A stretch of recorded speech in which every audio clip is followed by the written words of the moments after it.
इन दोस्तों की, राकेश, मुकेश और जिग्नेश तीनों ही लंगोटिया यार है। यानी कि बचपन से स्कूल से लेकर कॉलेज तक तीनों की दोस्ती लगातार बनी हुई है।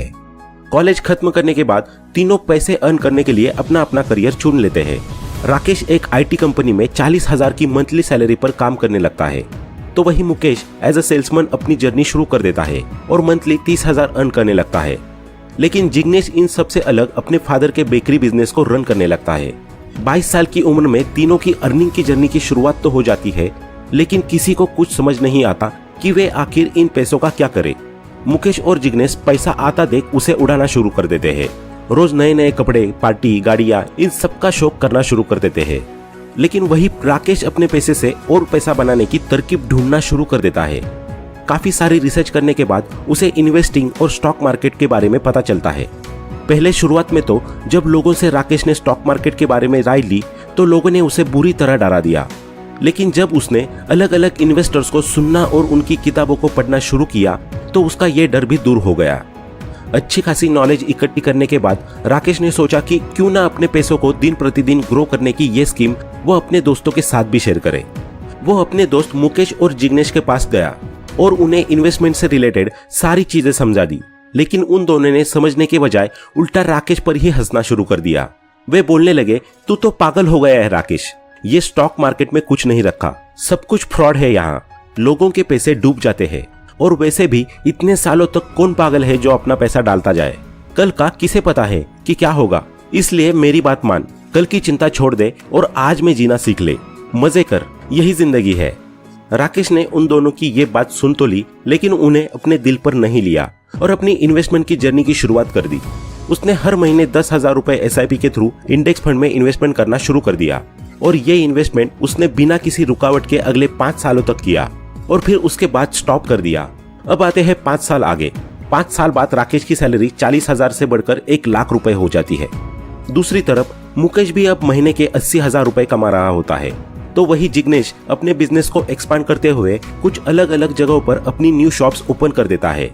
लेकिन प्रॉब्लम तब शुरू होती है जब वे दोनों देखते हैं कि इतनी इनकम बढ़ने के बावजूद भी उनके पास एक पैसा नहीं बच रहा। और दूसरी तरफ राकेश है जिसने इन्वेस्टमेंट को 5 साल तक कंटिन्यू रख के स्टॉप भी कर दिया और आजकल अपनी जिंदगी को बड़े ही ऐशो आराम से जी रहा है। इसे देखते हुए मुकेश जिग्नेश से कहता है, यार राकेश सही कहता था, हम लोगों को भी स्टॉक मार्केट में इन्वेस्टमेंट करना शुरू कर देना चाहिए ताकि हम भी अपनी लाइफ को इस EMI के जंजाल से निकाल सके और एंजॉय कर सके। इस पर जिग्नेश ने मुंह बनाते हुए कहा, तू रहने दे ये स्टॉक मार्केट का चक्कर, ये सब फालतू के झमेले हैं, हम जैसे हैं वैसे ही ठीक है, कम से कम पैसे डूबने का डर तो नहीं है हमें। मुकेश को रियलाइज हो चुका था कि राकेश ही सही है। उसने जिग्नेश की निगेटिविटी को साइड किया और SIP के थ्रू हर महीने 10,000 इंडेक्स फंड में इन्वेस्ट करना शुरू कर दिया। इस इन्वेस्टमेंट को उसने अगले 7 सालों तक रेगुलर रखा और 7 साल कंप्लीट होते ही स्टॉप कर दिया। अब 7 साल बाद तीनों ही 34 साल के हो चुके थे, जहां उनके पास बीवी, बच्चे, सबकी रिस्पॉन्सिबिलिटी आ चुकी थी। फैमिली प्रेशर इतना कि जिसे झेलना बहुत ही मुश्किल हो गया था। लेकिन राकेश और मुकेश इस टेंशन से मुक्त हो चुके थे, क्योंकि उन्हें पता है कि अगर अब सेविंग्स कम भी होगी और इन्वेस्टमेंट के लिए कोई भी पैसा नहीं बचेगा तब भी उनका फ्यूचर सिक्योर है, क्योंकि वे पहले ही उतना इन्वेस्टमेंट कर चुके हैं। दूसरी तरफ जिग्नेश के सिर पर चिंताओं की लकीरें पड़ चुकी थी। इन सालों में उसकी इनकम भले ही 3 से 4 गुना बढ़ चुकी थी, लेकिन इनकम के साथ साथ उतना ही खर्चा और जिम्मेदारी भी उसके सिर पर बढ़ चुकी थी।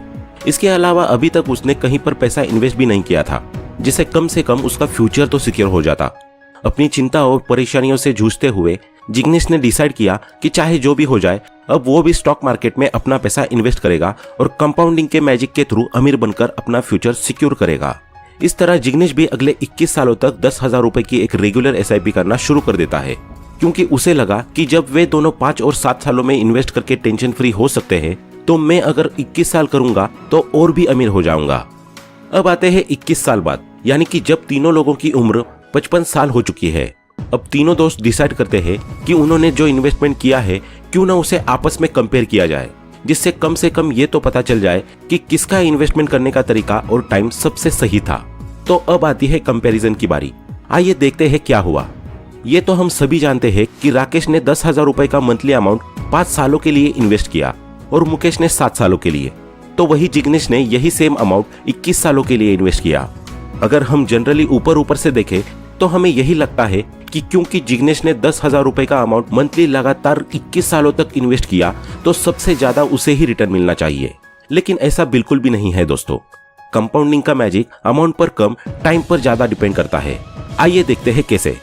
राकेश ने भले ही 5 सालों तक इन्वेस्ट किया और फिर उसे रोक दिया, लेकिन इसका मतलब ये बिल्कुल भी नहीं है उसकी ग्रोथ वहीं पर रुक गई। राकेश ने 5 साल के बाद नया अमाउंट इन्वेस्ट नहीं किया, लेकिन जो पैसे वो इन्वेस्ट कर चुका था उन्हें उसने नहीं निकाला और लगातार इतने सालों तक उनके ऊपर कंपाउंड इंटरेस्ट का जादू चलने दिया। यही सेम काम मुकेश ने भी किया। उसने भी अपने पैसे के ऊपर कंपाउंड इंटरेस्ट चलते रहने दिया और उसे लगातार ग्रो होने दिया। अब आते हैं कैलकुलेशन पर। सबसे पहले कैलकुलेट करते हैं जिग्नेश का अमाउंट। जिग्नेश ने 10,000 रुपए मंथली 21 सालों तक इन्वेस्ट किए, यानी कि उसने 21 सालों में टोटल 25,20,000 रुपए इन्वेस्ट किए और 15% के रेट के हिसाब से उसे 21 साल बाद रिटर्न के रूप में टोटल 1,77,26,000 रुपए प्राप्त हुए। वही मुकेश ने 10,000 रुपए का मंथली अमाउंट 7 सालों तक इन्वेस्ट किया, यानी कि उसने टोटल 8,40,000 रुपए इन्वेस्ट किए। 15% रेट के हिसाब से 28 साल बाद मुकेश को रिटर्न के रूप में प्राप्त हुए टोटल 2,80,38,000 रुपए। अब आते हैं राकेश पर, जिसने 10,000 रुपए का मंथली अमाउंट सिर्फ 5 सालों के लिए इन्वेस्ट किया था, यानी कि उसने टोटल 6 लाख रुपए SIP के थ्रू इन्वेस्ट किए थे। अब 15% रेट के हिसाब से 33 साल बाद राकेश को मिले पूरे 5,93,79,000 रुपए। देख रहे हैं आप, इसे कहते हैं कंपाउंडिंग की पावर। जिस व्यक्ति ने सबसे कम टाइम के लिए सबसे कम अमाउंट इन्वेस्ट किया, एंड में उसे ही सबसे ज्यादा रिटर्न मिला। हो गया ना एकदम उल्टा। आमतौर पर लोगों को क्या लगता है कि जो सबसे ज्यादा टाइम के लिए सबसे ज्यादा पैसा इन्वेस्ट करता है उसे सबसे ज्यादा पैसा रिटर्न मिलता है, लेकिन कंपाउंडिंग में ऐसा बिल्कुल भी नहीं है।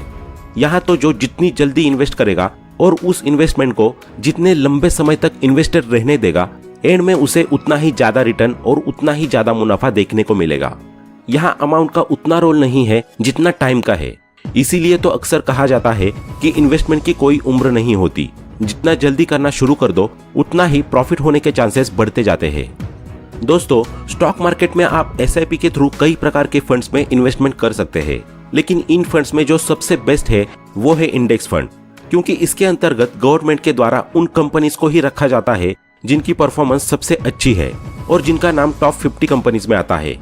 दूसरा, अगर किसी कंपनी की परफॉर्मेंस बिगड़ जाए तो उसको उस ग्रुप से बाहर भी कर दिया जाता है और इसे रिप्लेस करके उस कंपनी को शामिल कर लिया जाता है जो अभी बेहतर परफॉर्म कर रही है।